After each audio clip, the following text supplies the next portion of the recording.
আমন্ত্রণ news views 24-এ আজ আপনাদের সঙ্গে আছে মাকসুদুন নবী। দর্শক, নিউজ ভিউজে আমরা কথা বলি দিনের উল্লেখযোগ্য খবর, তার নেপথ্যের কথা এবং বিশ্লেষণ করার চেষ্টা করি।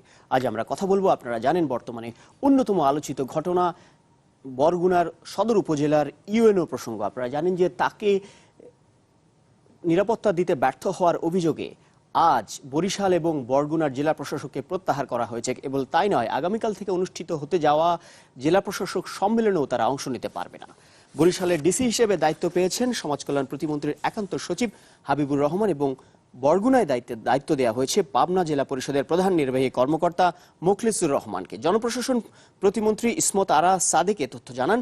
সচিবালয়ে মন্ত্রিসভার নিয়মিত বৈঠক শেষে মন্ত্রিপরিষদ সচিব শফিউল আলম জানান, ইউএনও তারিক সালমনের বিরুদ্ধে বঙ্গবন্ধুর ছবি বিকৃতির প্রমাণ মেলেনি। তাকে গ্রেফতারের ঘটনা তদন্তে 5 সদস্যের একটি কমিটিও করা হয়েছে। কমিটিকে 15 দিনের মধ্যে রিপোর্ট দিতে বলা হয়েছে। এছাড়া বরিশালের বিভাগীয় কমিশনার যে চিঠি পাঠিয়েছিলেন সরকারের সংশ্লিষ্ট মন্ত্রণালয়ে, তাতে ইউএনও তারিকের বিরুদ্ধে নেয়ার মতো কোনো অভিযোগ পায়নি সরকার।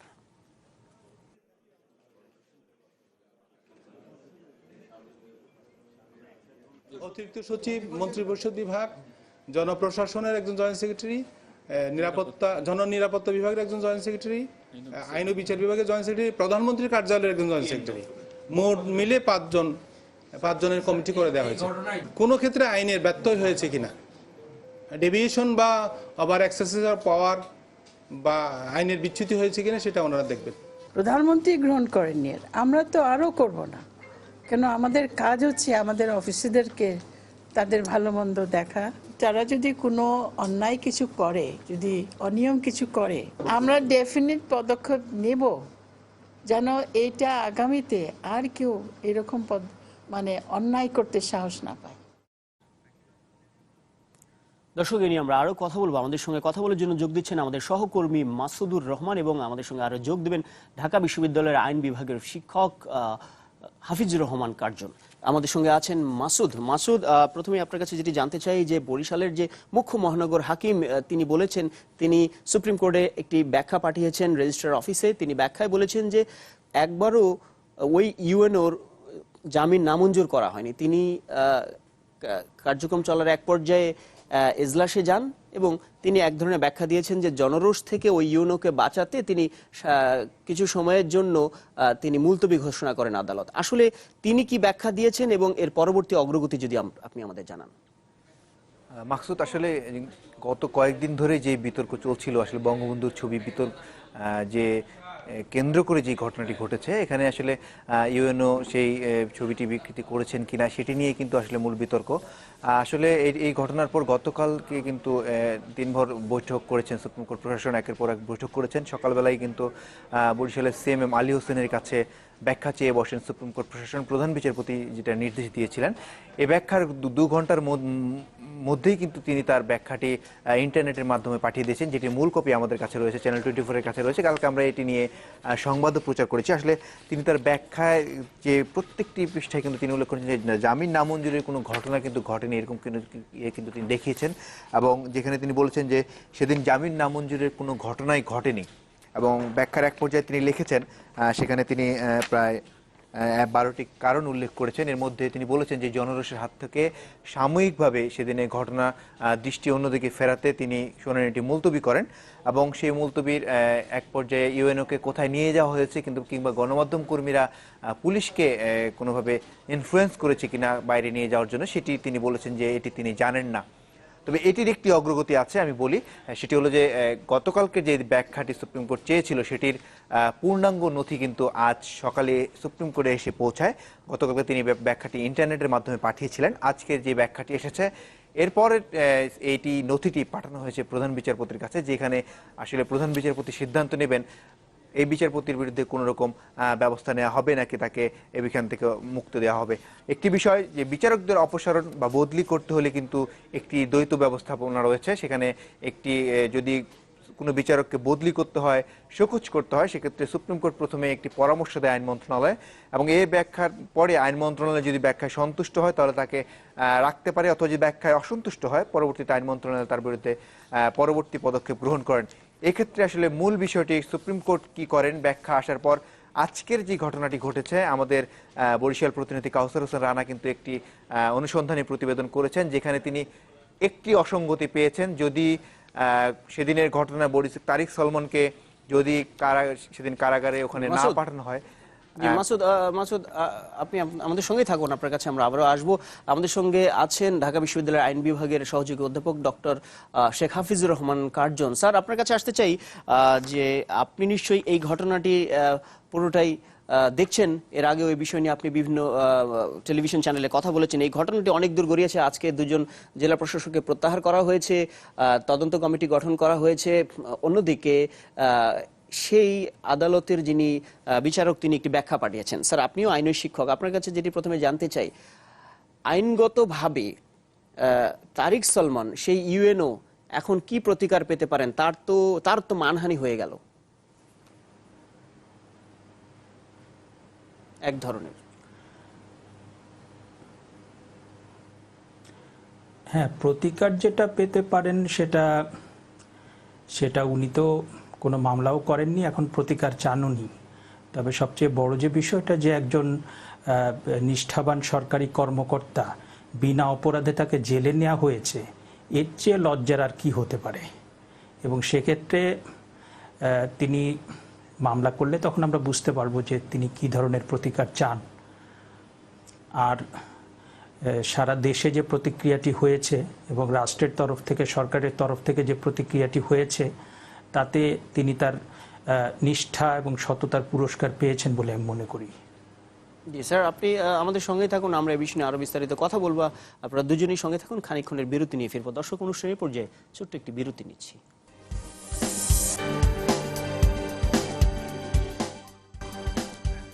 দর্শক, ধন্যবাদ সঙ্গে থাকার জন্য। আপনারা দেখছেন নিউজ 24। আজ আমরা কথা বলছি বরগুনার ইউএনও তারিক সলমান ইস্যু নিয়ে, এবং সেটি অনেক দূর গড়িয়েছে। এ বিষয়ে আলোচনা করার জন্য আমাদের সঙ্গে আছেন আমাদের সহকর্মী মাসুদুর রহমান এবং ঢাকা বিশ্ববিদ্যালয়ের আইনের শিক্ষক শেখ হাফিজুর রহমান কার্জন। মাসুদ, আপনি যদি ছোট করে বলেন, যেটি বলছিলেন যে আমাদের বরিশাল প্রতিনিধি রানা, তিনি একটি অনুসন্ধানী প্রতিবেদন করেছেন যেখানে বেশ কিছু অসঙ্গতি পেয়েছেন এই ইস্যুতে। আপনি যদি সেই বিষয়ে আমাদের সে বিষয়ে কিছু তথ্য দেন। মাকসুদ, আসলে এই ঘটনার পর, কালকে ব্যাখ্যার পর কালকে আমরা সংবাদ প্রচার করি, এবং আজকে আমাদের বরিশাল প্রতিনিধি কাউসার হোসেন রানা একটি অনুসন্ধানী প্রতিবেদন করেছেন, যেখানে তিনি দেখিয়েছেন যে ওদিন যে হাজতখানার কিছু চিত্র, সেখানে একটি লগবুক ছিল, সেই লগবুকের তিনি কিছু ছবি দেখিয়েছেন। আমরা সেখানে সেই কাগজগুলো আছে, আমরা 7টা সংবাদে হয়তো সেটি প্রচার করতে পারবো, যেখানে সেই লগবুকের 1 নম্বর সিরিয়ালে তারিক সলমনের নামটি রয়েছে এবং লেখা রয়েছে যে জামিন। যদি কোনো আসামিকে কোনো আদালত থেকে, আদালতের কাঠগড়া থেকে যদি কাস্টাডিতে নেওয়া হয়, তখন কিন্তু তার নামটি অন্তর্ভুক্ত করা হয়। এর অর্থ কিন্তু অন্য দাঁড়ায়, যদি এই ঘটনা সত্য হয়। এই ঘটনার জন্য আমি সুপ্রিম কোর্ট প্রশাসনের সাথে যোগাযোগ করেছিলাম। তিনি আমাদেরকে বলেছেন যে আসলে যে এই বিষয়টি তারা জানেন না, অথবা এই বিষয়টি তারা ব্যাখ্যা করতে পারেননি। গতকালকের ব্যাখ্যায় তারা সন্তুষ্ট হয়েছিলেন, কিন্তু আজকে আমি যে প্রশ্নটি তাদের কাছে করেছি যে যদি ওই তারিক সলমানকে আদালতের কাঠগড়া থেকে সেই জেলখানার পাশে যে জায়গা রয়েছে সেখানে নেওয়া হয়েছে কিনা, এ বিষয়ে তারা কোনো ব্যাখ্যা দিতে পারেনি। তারা বলছেন এই বিষয়ে তারা তদন্ত করবেন, এবং যদি সত্য হয়, প্রধান বিচারপতি যদি সম্মত হয়, তাহলে সেই বিচারকের বিরুদ্ধে ব্যবস্থা গ্রহণ করা হবে। জি, মাসুদ সঙ্গে থাকুন। স্যার, আপনার কাছে আরেকবার আসতে চাই। আপনি দেখছেন ব্যবস্থা নেওয়া হয়েছে জেলা প্রশাসকদের বিরুদ্ধে, এবং ব্যবস্থা নেওয়া হয়েছে ওই আদালতের যারা ওই সময় পুলিশ সদস্য দায়িত্বে ছিলেন তাদের বিরুদ্ধে। আমরা নানামুখী ব্যবস্থা দেখছি, কিন্তু যিনি এই ঘটনাটি ঘটালেন একেবারে আইনিভাবে, তিনি একটা মামলা করলেন ওই আওয়ামী লীগের যে জেলার ধর্ম বিষয়ক সম্পাদক সাজু, তার বিরুদ্ধে কিন্তু কোনো আইনগত পদক্ষেপ দেখা যাচ্ছে না। এই বিষয়ে তার বিরুদ্ধে আইনগত পদক্ষেপ নেওয়ার কি সুযোগ আছে? কারণ তার জন্য একজন সরকারি কর্মকর্তা তিনি অপদস্থ হয়েছেন। ধন্যবাদ। আমি প্রথমেই যে বিষয়টি একটু বলতে চাই, সেটি হচ্ছে যে এরকম গুরুতর একটা বিষয়ে সরকারের একজন প্রথম শ্রেণীর কর্মকর্তা বিনা অপরাধে তাকে কারাগারে যেতে হলো, এরকম একটা ঘটনায় মাননীয় প্রধানমন্ত্রী এবং আওয়ামী লীগের ক্যাবিনেটের তরফ থেকে যে সিদ্ধান্তটা হয়েছে, সেটাকে আমি সাধুবাদ জানাই দুটো কারণে। একটা হচ্ছে যে অতি উৎসাহী দলের নেতাকর্মীদের উৎসাহ দেওয়া হয়নি, আর দ্বিতীয় যে বিষয়টি সেটি হচ্ছে যে প্রধানমন্ত্রী নিজেই উদ্যোগ নিয়ে এরকম একটা বিষয়ের প্রতিকার করতে উদ্যোগী হয়েছেন, সেটা একটা ভালো পদক্ষেপ। তবে আমি যে আপনি যে প্রশ্নটি করেছেন যে সংশ্লিষ্ট যে বরিশাল আইনজীবী সমিতির যে সভাপতি যিনি মামলাটি করেছিলেন তার বিরুদ্ধে আপনার বার কাউন্সিলে কোড অফ কন্ডাক্ট যেটা আছে সেখানে গিয়ে তার যে আইনজীবী হিসেবে তার যে সনদ সেটি বাতিল করার অবকাশ আছে। এটা হচ্ছে আইনগত বিষয়। আর ইতিমধ্যে আওয়ামী লীগের তরফ থেকে কিন্তু তাকে বহিষ্কার করা হয়েছে এবং সেটাকে আমি সাধুবাদ জানাই, কারণ অতি উৎসাহী যারা নেতা আওয়ামী লীগের তারা কিন্তু প্রচণ্ড ক্ষতি করছেন দলের। এবং এবার আমি একটু মূল বিষয়টাতে যেতে চাই যে আপনি দেখেন যে যেদিন মামলাটি হয়েছিল এবং এই তারিক সালমান ইউএনও সাহেব উনি যখন আপনার আদালতে যান তখন কোনো আইনজীবী তার পক্ষে দাঁড়ান নাই এবং সেই 50 জন আইনজীবী মিলে তার যে জামিনের বিরোধিতা করেছিলেন। এবং এইটা তো আমি মনে করি যে আইনের শাসনের প্রতি একটা বড় আঘাত। এবং সেখানে একজন সাংসদও ছিলেন। তারপরে দ্বিতীয়ত একজন সরকারি কর্মকর্তার বিরুদ্ধে কোনো মামলা করতে গেলে আপনার কিন্তু সরকারের অনুমতি নিতে হয়, তার ক্ষেত্রে অনুমতিটা নেওয়া হয়নি। এবং আজকে আমি প্রথম আলোতে যেটা দেখলাম যে আপনি মাননীয় বিচারককে ওই যিনি বাদী বরিশাল আইনজীবী সমিতির সভাপতি যিনি মামলা করেছিলেন তিনি বলেছিলেন যে পরে সেটা দেখাবেন, কিন্তু তার কাছে সরকারি অনুমতির কোনো কিছু ছিল না। এইটাও একটা জালিয়াতি। তারপরে দেখেন যে আমি মাননীয় প্রধানমন্ত্রী যখন ওইরকম একটা উদ্যোগ আওয়ামী লীগের তরফ থেকে সাময়িকভাবে বহিষ্কারের উদ্যোগ এবং কিছু পদক্ষেপ নিয়েছিলেন, তখন আমি বলেছিলাম যে শুধুমাত্র এই পদক্ষেপই যথেষ্ট না। আপনি যে বিচারক ওইখানে ছিলেন, যে পুলিশ কর্মকর্তা ছিলেন, এমনকি প্রশাসন, ইনি অ্যাডমিন ক্যাডারের একজন কর্মকর্তা, ওই প্রশাসনের তরফ থেকেও কিন্তু তার প্রতি সহানুভূতি জানানো হয়নি। সুতরাং এই যে একটা অবিচারের শিকার হলেন তারিক সালমান এবং তিনি একজন সরকারি কর্মকর্তা, তিনি পুলিশের কাছ থেকে, প্রশাসনের কাছ থেকে, বিচারকদের কাছ থেকে এবং আইনজীবীদের একটা অসহযোগিতার মধ্যে তিনি পড়ে গেলেন। এইটা আমি মনে করি যে একটা সমাজ এবং রাষ্ট্রের কাছে একটা ভুল বার্তা চলে যাবে যে নিষ্ঠার সাথে, সততার সাথে যারা কাজ করেন কিংবা তাদের যদি এরকম ভোগান্তি হয় কিংবা হয়রানি হয় তাহলে পরে সেটা একটা ভুল বার্তা দেবে। আর একটা হচ্ছে আইনের শাসনের প্রতি, কারণ কোনো রকম তিনি তার কোনো অপরাধ না থাকার পরেও এবং তিনি একটা শুভ উদ্যোগ নিয়েছিলেন। তিনি বঙ্গবন্ধুর যে প্রতিকৃতি এবং মুক্তিযুদ্ধের উপরে চিত্রাঙ্কন প্রতিযোগিতা আয়োজন করেছিলেন, যেটার মধ্য দিয়ে মুক্তিযুদ্ধের চেতনা এবং বঙ্গবন্ধুর যে তার বিষয়টি নানাভাবে সেটা ছড়িয়ে যাবে, বিকশিত হবে, এরকম একটা উদ্যোগ নিয়ে তিনি এরকম শাস্তির মুখোমুখি কিংবা এরকম হয়রানির মুখোমুখি কেন তিনি পড়বেন? জি স্যার, আপনাকে ধন্যবাদ। আপনারা দুজনেই আমাদের সঙ্গে থাকুন। আমরা আবারও ছোট্ট একটি বিরতি নিব। বিরতির পর এসে এ বিষয়ে আমরা আরো কথা বলবো। দর্শক, অনুষ্ঠানে এ পর্যায়ে আবারও নিচ্ছি ছোট্ট একটি বিরতি।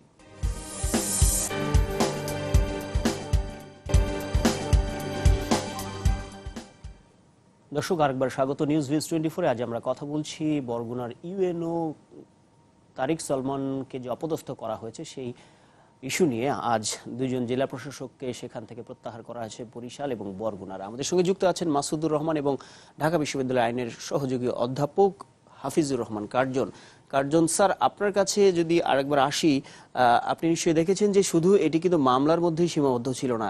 এখন দেখা গেল যে এর আগে সংশ্লিষ্ট জেলা প্রশাসক এবং বিভাগীয় কমিশনার ওই ইউএনওর বিরুদ্ধে শাস্তিমূলক ব্যবস্থা নেওয়ার জন্য তারা পদক্ষেপ গ্রহণ করেছিলেন, যদিও পরবর্তীতে সেটি ফলাফলে গিয়ে পৌঁছেনি।